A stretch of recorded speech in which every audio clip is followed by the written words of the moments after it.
Hello students, welcome to my YouTube channel सेफी physics. आज हम स्टार्ट कर रहे हैं चैप्टर नंबर 6। चैप्टर नंबर 6 का नाम है इलेक्ट्रोमैग्नेटिक इंडक्शन। तो इलेक्ट्रोमैग्नेटिक इंडक्शन के बारे में हम इसमें पढ़ेंगे, ठीक है। तो अभी इसमें सबसे पहले देख लेते हैं कि इलेक्ट्रोमैग्नेटिक इंडक्शन क्या होता है। तो ये क्या होता है electromagnetic induction? The phenomena of generating current और EMF by changing magnetic flux is called electromagnetic induction. तो ये एक फिनोमिना होता है इलेक्ट्रोमैग्नेटिक इंडक्शन। जब आप मैग्नेटिक फ्लक्स में चेंज करते हो, तो मैग्नेटिक फ्लक्स में चेंज करने की वजह से, चेंज मतलब उसको घटाना या बढ़ाना, ठीक है। तो उसकी वजह से क्या होगा, उसमें करंट या ईएमएफ क्या होगा, जनरेट हो जाएगा। तो उसमें उत्पन्न हो जाएगा करंट या ईएमएफ। इसको बोलेंगे हम इलेक्ट्रोमैग्नेटिक इंडक्शन, ठीक है।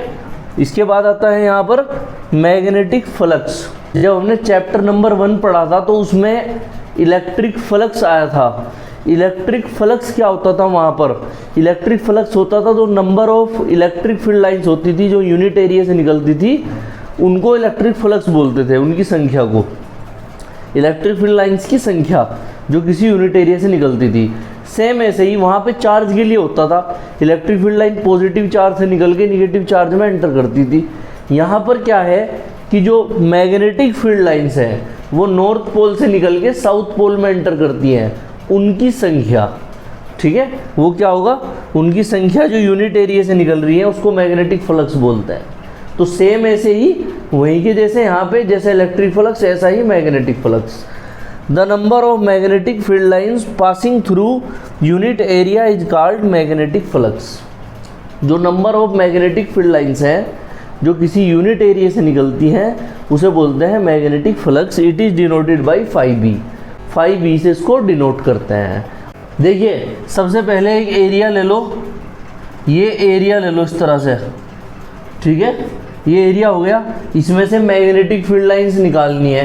ये एरिया कितना है? Unit area. यूनिट एरिया मतलब एरिया ये है 1 मीटर स्क्वायर, ठीक है, इतना एरिया है। इसमें से मैग्नेटिक फील्ड लाइंस निकाल लो। ये एक निकल गई 1, ये 2 निकल गई 2, ये 3 निकल गई 3 और ये 4 निकल गई 4। जितनी आप इसमें से मैग्नेटिक फील्ड लाइन निकाल के दिखा दोगे उनकी संख्या ही क्या है, मैग्नेटिक फ्लक्स है। जैसे 4 निकल रही हैं तो मैग्नेटिक फ्लक्स की वैल्यू क्या है, 4। मैग्नेटिक फील्ड लाइंस को दिखाते हैं बी वेक्टर से, तो बी वेक्टर और एरिया होता है ए वेक्टर। तो मैग्नेटिक फ्लक्स का जो फॉर्मूला होता है 5b equals to B vector dot A vector, ठीक है। तो डॉट प्रोडक्ट है तो हम इसमें कोस थीटा लगा सकते हैं। तो 5b equals to B A cos theta, ये आ जाएगा। ये थीटा क्या है, एंगल है बी और ए के बीच में। तो theta is an angle between किस किस के बीच में भाई, बी एंड ए के बीच में, ठीक है।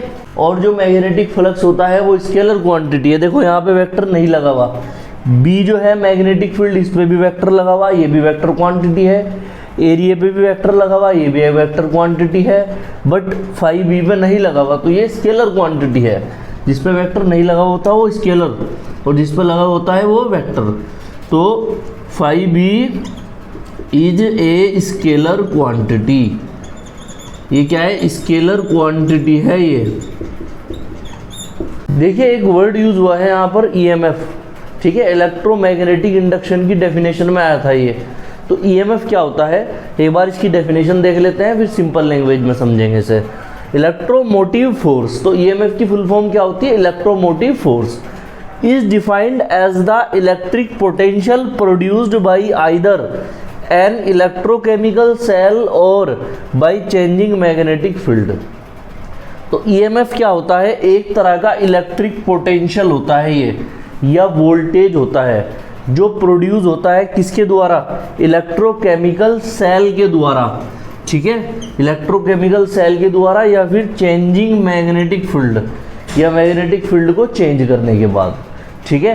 तो इसका मतलब ये है कि अगर जो नॉर्मल लाइट आ रही है ट्रांसफॉर्मर से तो उसको बोलेंगे इलेक्ट्रिक पोटेंशियल या वोल्टेज।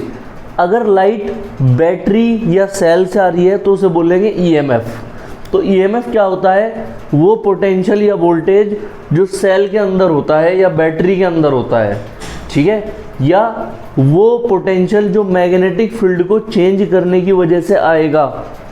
अगर आप कोई कंडक्टर वायर है और उसमें मैग्नेटिक फील्ड चेंज कर रहे हो तो वहाँ क्या सेटअप होगा, ईएमएफ। देखिए इसके बाद काफ़ी इंपॉर्टेंट टॉपिक है Faraday's law of electromagnetic induction. Faraday ने 2 लॉ दिए हैं इलेक्ट्रोमैग्नेटिक इंडक्शन में, ठीक है। तो सबसे पहले इन्होंने फर्स्ट लॉ दिया है फैराडे ने। फर्स्ट लॉ क्या है, the direction of induced EMF और current is such that it always opposes the cause that produce it. जो डायरेक्शन होती है इंड्यूस्ड ईएमएफ या करंट की, वो ऐसी होती है, वो उस चीज़ का अपोज करती है जिसने उसको प्रोड्यूस किया है, ठीक है। तो इंड्यूस्ड का मतलब होता है यहाँ पर उत्पन्न होना। तो ये ईएमएफ या करंट यहाँ पर क्या हुआ है, उत्पन्न हुआ है।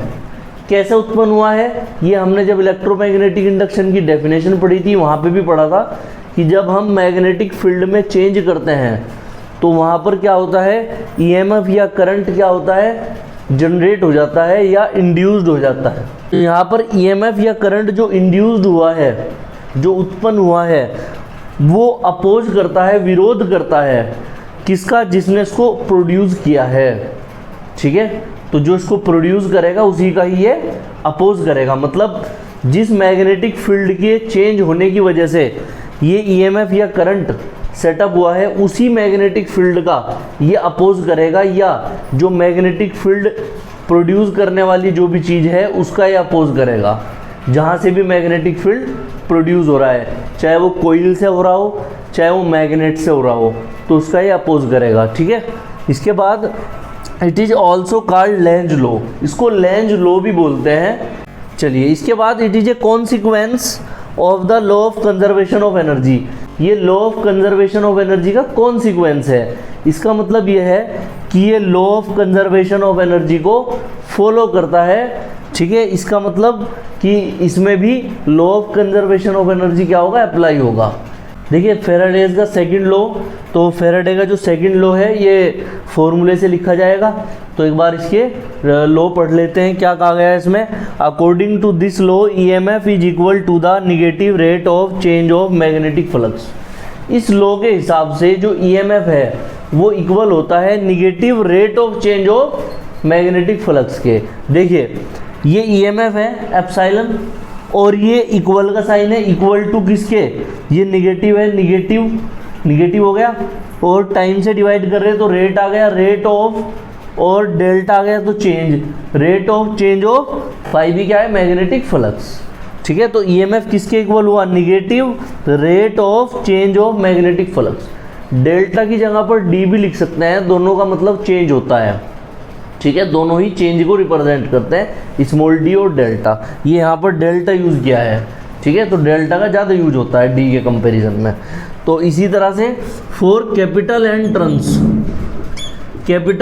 टर्न्स ऑफ कोइल, जो कोइल है उसमें अगर कैपिटल एंड टर्न्स हो तो ईएमएफ एप्सिलॉन इक्वल्स टू हो जाएगा कितना, minus delta phi B upon delta T. ये है हमारे पास, इसमें as it is capital N से मल्टीप्लाई कर दो, बस ये कैपिटल एन से मल्टीप्लाई हो जाएगा ये इतने वोल्ट, ठीक है। वीडियो को ज़्यादा से ज़्यादा लाइक करें जिससे चैनल को हाइप मिल सके, शेयर करें और चैनल को सब्सक्राइब करें। Thanks for watching my video.